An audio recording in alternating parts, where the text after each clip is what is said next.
Hello everyone, welcome back to our channel. In this video, we are going to see how to hide photos on Instagram without deleting them. If you want to hide your photos and you don't want to really delete them, what can you do is first of all, open your Instagram application and go to your profile and select the photos that you want to hide. For now, I'm selecting this photo, which is black.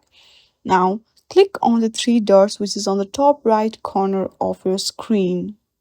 Once you click on that, you'll see an option called Archive. Click on that. Now, your photos are gone to archive, which is kind of hiding your photos. It does not really seem in your page. Thank you for watching this video. If you like this video, then please do not forget to subscribe our channel. Thank you for watching.